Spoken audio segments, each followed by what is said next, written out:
ఓం గం గణపతియే నమః. శ్రోతలకు నమస్కారం. మన ఛానల్కు స్వాగతం. మహానంది జానపద నవల 18వ భాగం. రచన వక్కంతం సూర్యనారాయణరావు గారు. నువ్విక్కడే కూర్చో, లోపలికి వెళ్ళి ఈ రాగి నాణ్యాలు అప్పగించి స్నాన సౌకర్యం ఉందేమో కనుక్కొని వస్తాను. అన్నసత్రం ప్రధాన ద్వారం వద్ద ఆగి అరుగు చూపిస్తూ అన్నాడు నంది. లాలస అలాగే అన్నట్టు తల ఆడించి కూర్చుంది. నంది వెడల్పాటి గుమ్మం దాటి సత్రంలో అడుగుపెట్టాడు. చతురస్రాకారంలో ఉన్న విశాలమైన పడశాల, గోడలకు దగ్గరగాను మధ్యలోనూ వరుసలుగా వేయబడిన పీటలు. అది భోజనశాల అని చెప్పకనే చెప్తున్నాయి. భోజనశాల నిర్మానుష్యంగా ఉంది. నంది ఎదురుగా ఉన్న మరొక ద్వారం వైపు నడిచాడు. తలుపు తెరిచే ఉంది. వంటలు వెదజల్లే వాసనలు దట్టంగా అలుముకున్నాయి. ద్వారం దాటి నంది కుడి ఎడమలకేసి చూశాడు. రెండు వైపులా 2 ద్వారాలున్నాయి. ఎడమవైపు ద్వారం మూసి ఉంది. కుడివైపు ద్వారం తెరిచి ఉంది. అటువైపు అడుగులు వేశాడతను. గుమ్మాన్ని సమీపించిన నంది తటాలున ఆగాడు. ప్రత్యేకంగా ఇక్కడే విట్రా పీటలు వేస్తున్నావు? అక్కడా ఇక్కడా తిరుగుతూ ఎవడు వడ్డిస్తాడు? ఏదో పురుష కంఠం బొంగురుగా కసిరినట్టు అడుగుతుంది. సుంకరి సుధాముడు చెప్పింది వినలేదా నువ్వు? తగ్గుస్వరంతో మరెవరో అంటున్నారు. సుధాముడా ఏం చెప్పాడు? కర్ణాటక రాజ్యం నుండి ఒక యువకుడు వచ్చారట. ఆ ఇద్దరికీ విడిగా ప్రత్యేకంగా వడ్డించమన్నారు. అందరితో పాటు కూర్చోపెట్టవద్దన్నారు. ఎందుకట ఆ విశిష్ట సేవ? పురుష కంఠం మళ్ళీ కసిరింది బొంగురుగా. ఇదిగో గుండయ్య, ఆగాగు, సుంకరి నాతో చెప్పి నీతో చెప్పమన్నాడు. 3వ పురుష కంఠం. ఎవరు? పొట్లకాయగాడా? గుండయ్య కంఠంలో ఎగతాళి. నాకు చెప్పకుండా నీకెందుకు చెప్పాడు? అప్పుడు తమరిక్కడ లేరు. నూతిగట్టు వద్ద పరిచారికతో పరాచికలాడుతున్నారు. పిలుద్దామని దొడ్డిగుమ్మంలోకి వచ్చాను. దాని పైట కొంగు తమ చేతిని పట్టుకొని ఉంది. పొట్లకాయ అనబడే అతను వెటకారంగా నవ్వి కొనసాగిస్తున్నాడు. ముందు ముఖ్యమైన విషయం విను. ఆ యువకులకి వడ్డించే పదార్థాలలో తగినంత మత్తుమందు కలపమన్నాడు. ఏమిటి మత్తుమందా? గుండయ్య బిగ్గరగా అన్నాడు. నంది గుండె దడదడా కొట్టుకుంది. ద్వారబంధానికి మరికొంచెం దగ్గరగా జరిగి చెవులు రిక్కిరించాడు. చెవుడా? మత్తుమందే. ఎందుకో మనకెందుకు గుండయ్య? భోజనశాలలో అందరూ చూస్తారు. వీళ్ళని మత్తుమందు ప్రభావంతో వీళ్ళు తోలిపోతే ఇతరులు చూస్తే ఏమవుతుంది? అందుకే ఈ గదిలో వడ్డించమన్నాడు సుంకరి సుధాముడు. అలాగా? అయితే మత్తుమందు సుంకరే ఇచ్చాడు. వీళ్ళకి వడ్డించే పదార్థాల్లో జాగ్రత్తగా కలిపేశాను. అర్థమైందా? పొట్లకాయ గారి కంఠం. నంది గిరుక్కున వెనక్కి తిరిగాడు. చప్పుడు చేయకుండా భోజనశాల గుండా అవతలి వాకిలి వైపు పరుగు తీశాడు. గుమ్మం దాటి లాలసను సమీపించాడు. కనుక్కున్నావా? లాలస అడిగింది. కనుక్కున్నానులే రా అంటూ నంది ఆమె చేతిని పట్టుకొని బలంగా లాగాడు.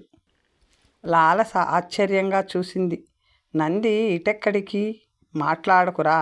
నంది లాలసను బలంగా లాగుతూ భవనం పక్కకు పరుగు తీశాడు.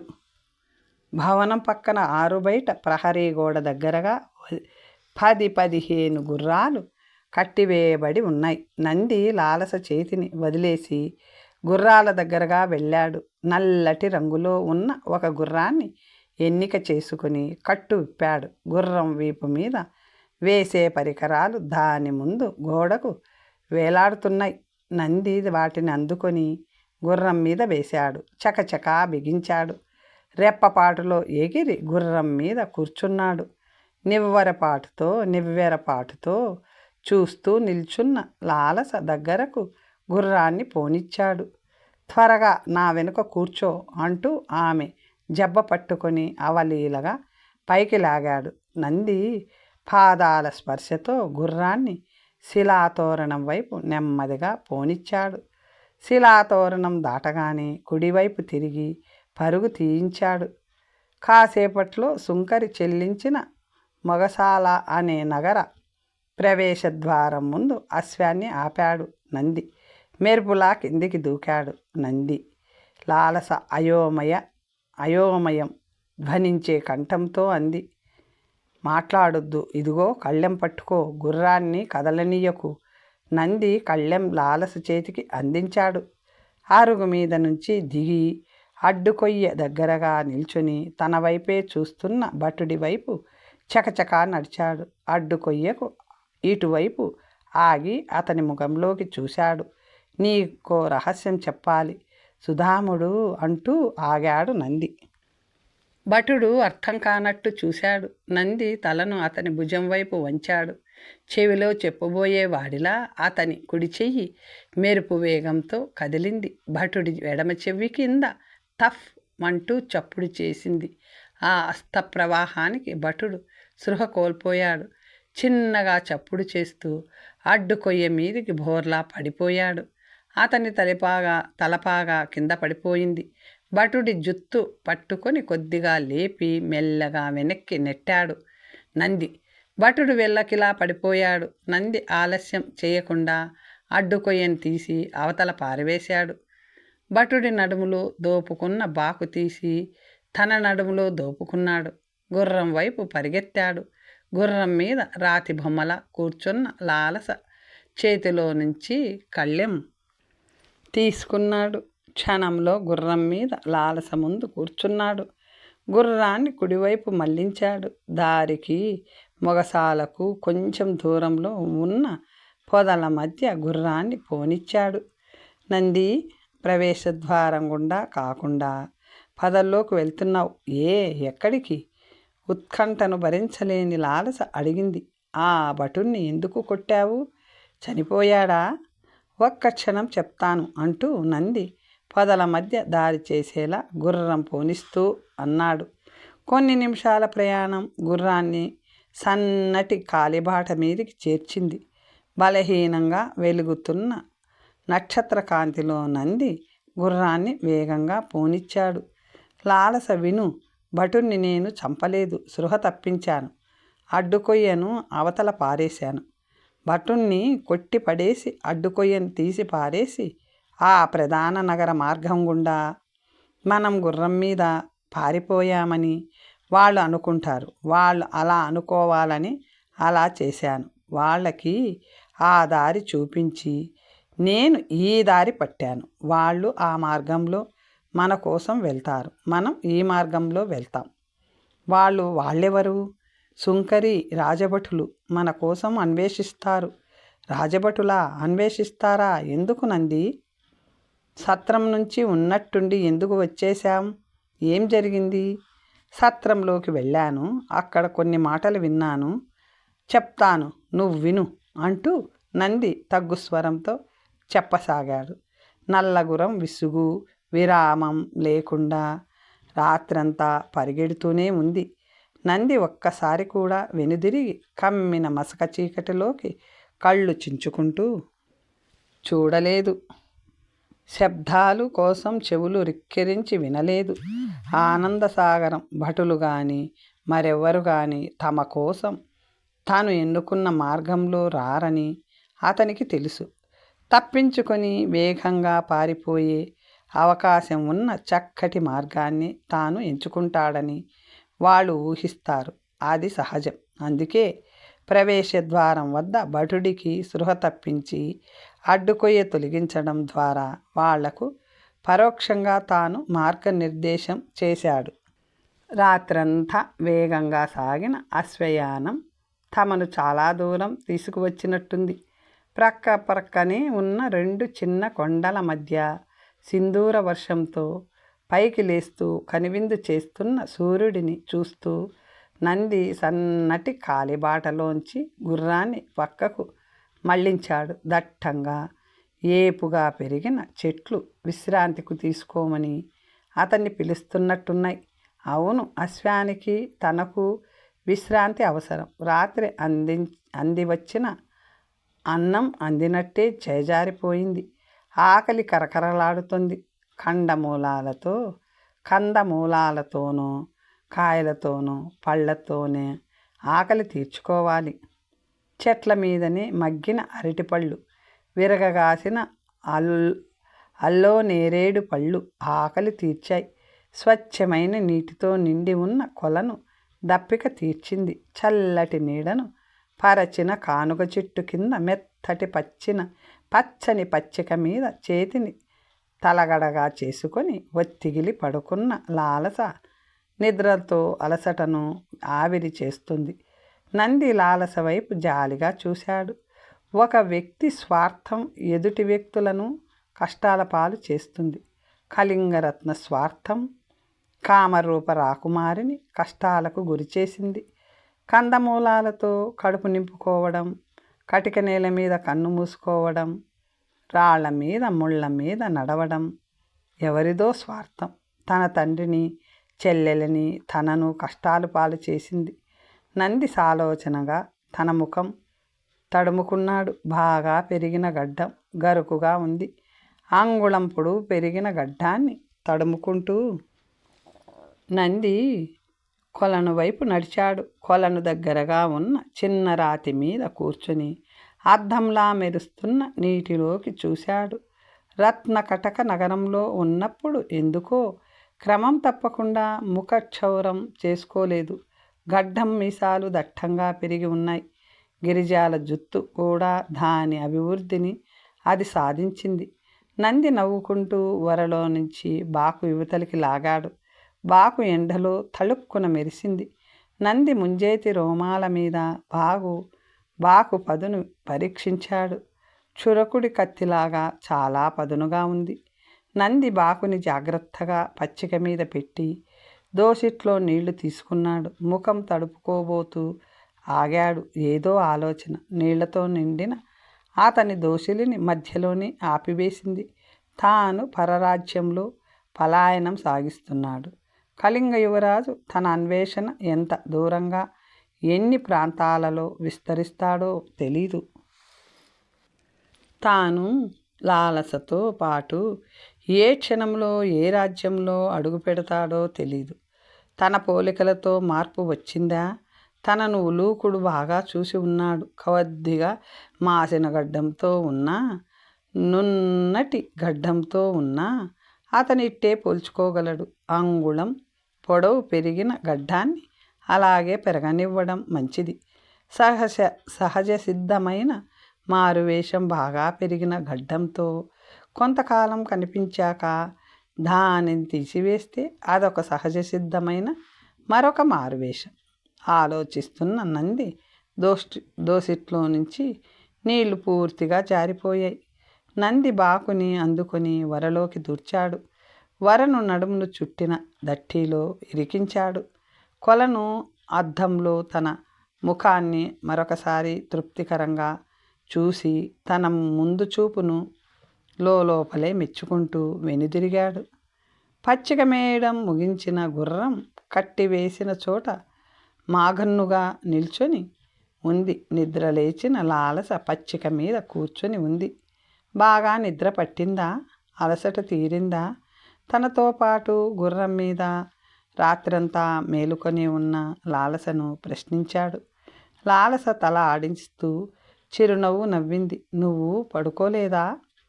సమాధానం చెప్పబోతూ నంది తటాలున ఆగి చెవులు రిక్కరించాడు. పెదవుల మీద చూపుడు వేలు ఉంచుకొని నిశ్శబ్దంగా ఉండమని లాలసకు సైగ చేశాడు. ప్రక్కకు తిరిగి తమను అక్కడికి చేర్చిన దారి వైపు చప్పుడు చేయకుండా నడవసాగాడు. నంది పొదల మధ్య దూరుతూ వెళ్తున్నాడు. దారిని సమీపించే కొద్దీ ఏవో శబ్దాలు లీలగా వినవస్తున్నాయి. సన్నగా గంటల చప్పుడు. నంది మరికొంచెం ముందుకు వెళ్ళి చెవులు రిక్కరించాడు. అడ్డుగా ఉన్న పొదను తప్పిస్తూ పొదచాటును దాక్కుంటూ కాలిబాట వైపు చూస్తూ ఉండిపోయాడు. ఇప్పుడు మాటలు లీలగా వినిపిస్తున్నాయి. కొన్ని క్షణాల్లో స్త్రీ పురుషుల కంఠాలు వినిపించసాగాయి. ఆ మాటల వెంటే ఒక పురుషుడు, ఒక స్త్రీ అతని దృష్టికోణంలోకి వచ్చారు. పురుషుడి చేతిలో ఒక తాడు ఉంది. దానిని భుజం మీదుగా వేసుకొని లాగుతూ నడుస్తున్నాడతను. స్త్రీ మెడలో నుంచి ఒక చిన్న డోలు వేలాడుతుంది. గంటల సవ్వడి వాళ్ళిద్దరినీ వెంటాడుతుంది. అర్థం చేసుకో, ఈ ముసలిద్దును లాక్కుంటూ ఊరూరా తిరగడం ఇక నా వల్ల కాదు, ఆ పురుషుడు అంటున్నాడు. ఆడి అలసిపోయింది. ఇంకొక 6 నెలల్లో ఏడాదో అంతే అమ్మి పారేసి వేరే వృత్తి చూసుకుందామే. ఏంటో నీ వరస, ఎద్దుని ఆడించలేనోడివి ఏం పని చేస్తావు? శ్రీ అంది. నంది వాళ్ళతో పాటు పొదల మాటును చప్పుడు చేయకుండా కదులుతున్నాడు. ఇప్పుడు నెమరు వేసుకుంటూ వాళ్ళ వెంట నడుస్తున్న ఎద్దు నందికి కనిపిస్తుంది. మెడలో గంటలు మ్రోగుతున్నాయి. దాని కొమ్ములకు కింది నుండి కొసల దాకా రంగురంగుల గుడ్డలు చుట్టి ఉన్నాయి. మూపురం మీద నుండి తోకదాకా రంగురంగుల గుడ్డలు బొంతలు కప్పి ఉన్నాయి. ఎత్తుగా ఉన్న గంగిరెద్దు మూపురం కొద్దిగా పక్కకు వాలి ఉంది.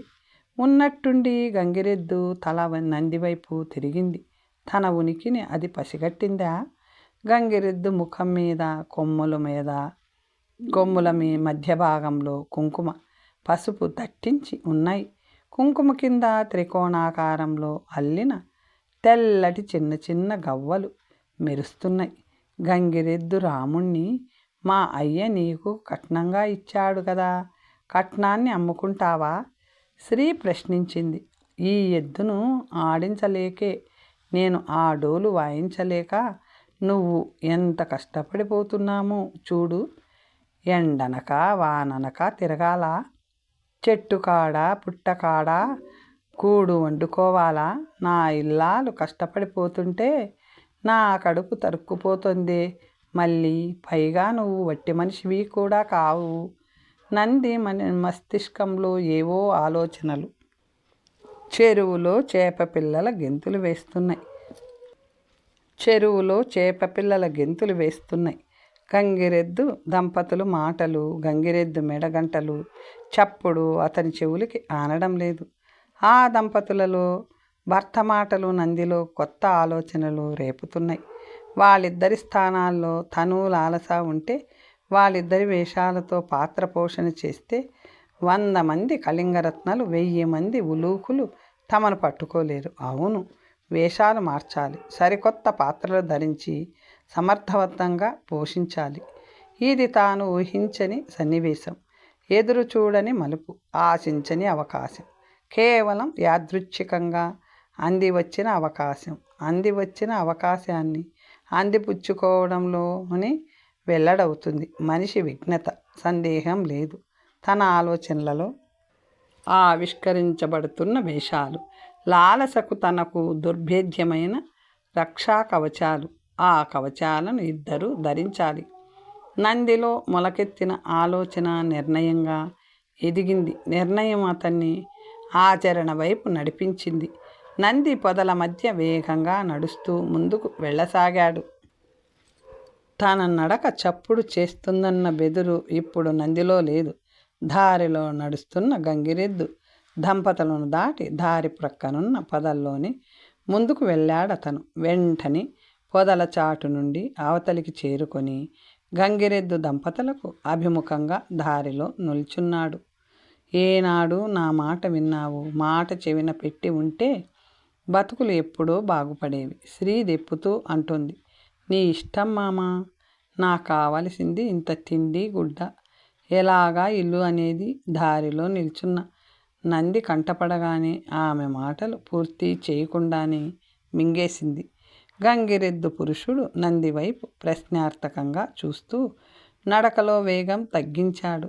అతని చూపులు నంది చేతులను చూస్తున్నాయి. సాయుధుడా నిరాయుధుడా నిర్ధారించుకోవడానికి నంది అతన్నే చూస్తున్నాడు. తెల్లటి చుక్కలున్న ఎర్రటి తలపాగ కనుబొమ్మల మధ్య గీతలాగా అగుపిస్తున్నది. సన్నటి ఎర్రటి నామం, కూరమీసాలు, తాంబూల చర్వణంతో ఎర్రగా మెరుస్తున్న పెదవులు. మనిషి పొడువుగా దృఢంగా ఉన్నాడు. 2 పొడుగాటి ఉత్తరీయాలు ఒకదాని మీద ఒకటి మెడ మీద నుంచి కిందికి కంఠానికి 2 వైపులా వేలాడుతున్నాయి. అతని భార్య మళ్ళీ పెద్ద పెద్ద కళ్ళతో తననే చూస్తున్నట్టు నంది గమనించాడు. గుండ్రటి మగం, పూర్తిగా పసుపు రాసి ఉంది. వెడల్పాటి బొట్టు, బొద్దుగా ఉందామె. చురుకుగా తగులుతున్న సూర్యరశ్మి ఆమె ముఖాన్ని చెమట పూసలతో అలంకరించింది. నంది ఇద్దరిని చిరునవ్వుతో చూశాడు. నమస్కారం గంగిరెద్దన్నా. గంగిరెద్దు వ్యక్తి అప్రయత్నంగా నమస్కారం చేశాడు. ఎదురుగా నిల్చున్న యువకుడు దారి దోపిడీగాడు కాదని అనిపిస్తుంది అతనికి. నా పేరు శరభయ్య అన్నాడతను, తనను ఎద్దన్నా అంటున్న నందిని తదేకంగా చూస్తూ. ఏ ఊరు మనది? నంది అడిగాడు. నీది ఏ ఊరు? శరభయ్య ఎదురు ప్రశ్న వేశాడు. ఆనందసాగరం, పొలిమేరలో ఉన్న చిన్న పల్లెటూరు. పేరు శివనందుడు. నంది కొత్త పేరు చెప్పాడు.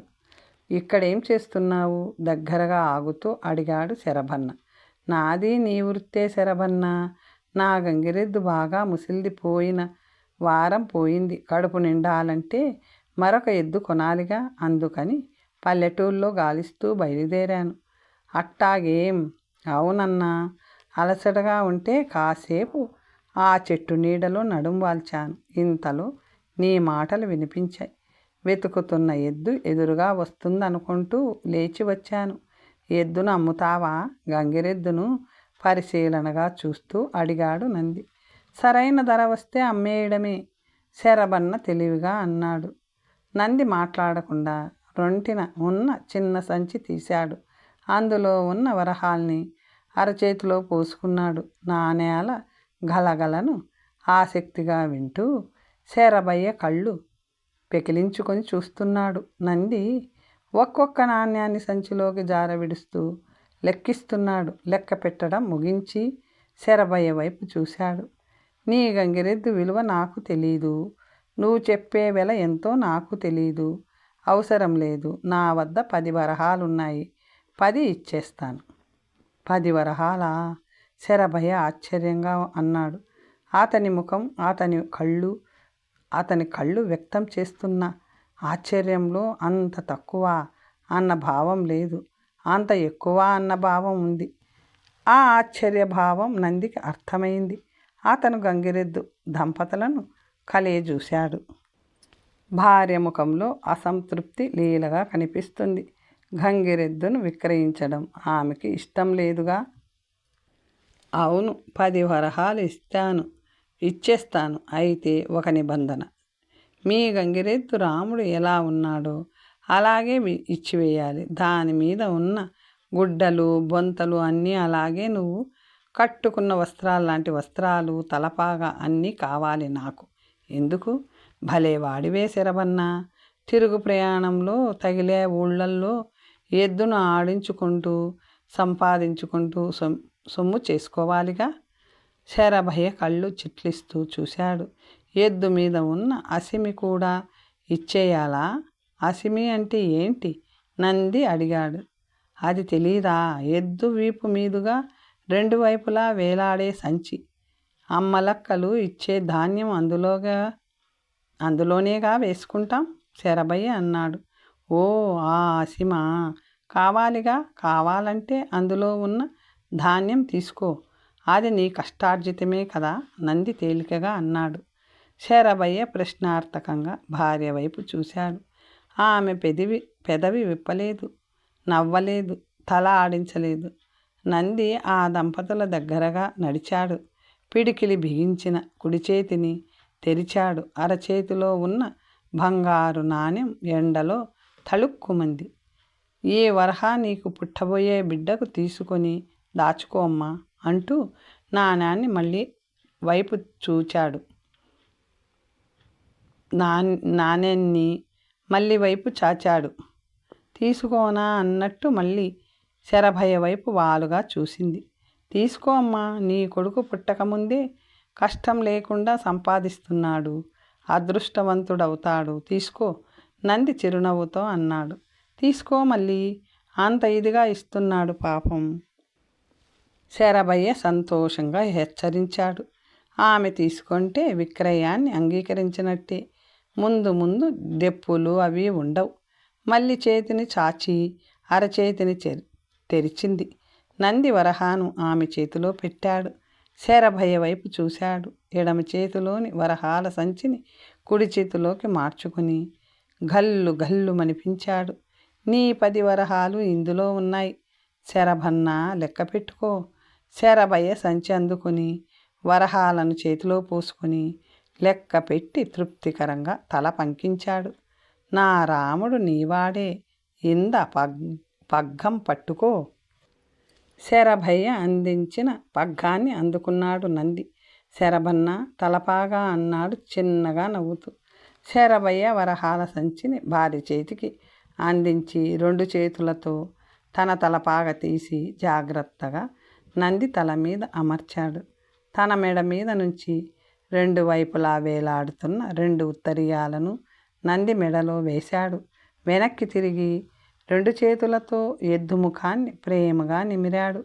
రాముడు, వెళ్ళిరారా, సుఖంగా బతకరా అన్నాడు. రాముడు తలాడించింది. గంటలు గలగలమన్నాయి. శరభయ్య ఎద్దు మూపు వైపు వెళ్ళాడు. దానిపైనున్న ఒక పంచెను తీసి నేల మీద పరిచాడు. వీపు మీదుగా 2 వైపులకు బరువుగా వేలాడుతున్న అసిమి అనబడే సంచిని తీశాడు. ఆ సంచిలో 2 వైపులా ఉన్న బియ్యాన్ని పంచె మీద పోశాడు.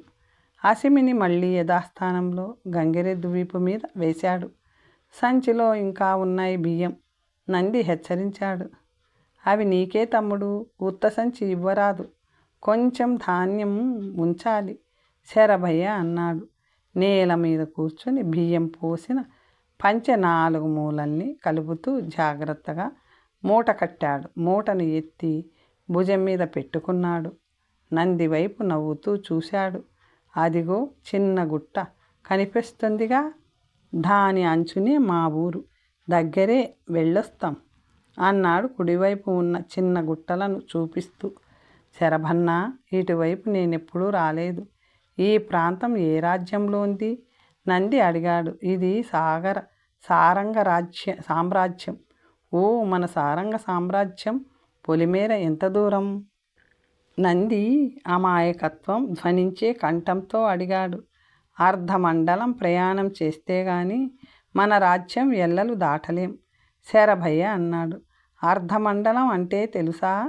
తెలుసన్నా, 20 దినాలు. నంది చిన్నగా నవ్వాడు. అటు వెళ్ళాలనుకుంటున్నావా? ఇన్నాళ్ళు మన రాజ్యంలోనే గానుగెద్దులా తిరుగుతూ ఉండిపోవాల్సి వచ్చింది. ఇరుగు పొరుగు రాజ్యాలు చూడాలనుకుంటున్నాను నంది అన్నాడు. మంచిదే, మనిషి ప్రపంచాన్ని చూడాలి. మన రాజ్యానికి పొరుగున ఉన్న దర్శన రాజ్యానికి మధ్య పొలిమేరలో ఏపుగా పెరిగిన కొబ్బరి తోటల మధ్య చిన్న ఏరు ఉంటుంది. ఏరు చిన్నదే అయినా పేరు పెద్దేరు.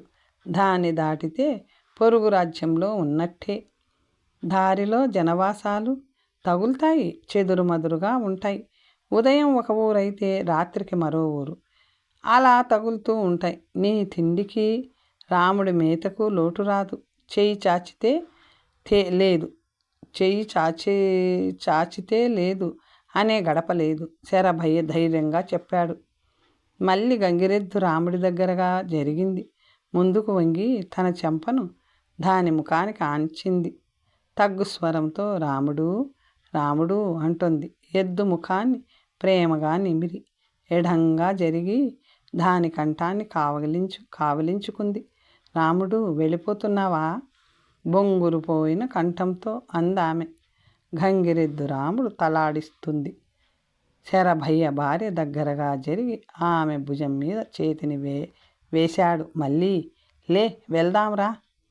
మళ్ళీ రాముడి కంఠాన్ని వదిలి నిల్చుంది. కన్నీళ్లతో ఆమె బుగ్గలు తడిసిపోయి ఉన్నాయి.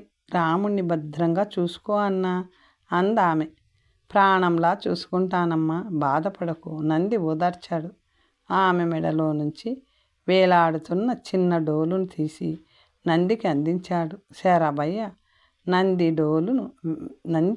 డోలును మెడలో వేసుకున్నాడు. శరభయ్య మళ్ళీ చేయి పట్టుకొని తమ పల్లెటూరి వైపు నడిపించుకు వెళ్తున్నాడు.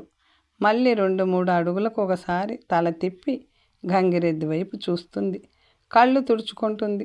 ఆమెను నిరాశపరచడం ఇష్టం లేని నంది అక్కడే నిల్చొని ఉండిపోయాడు. తర్వాత కథ వచ్చే భాగంలో తెలుసుకుందాం. నమస్తే.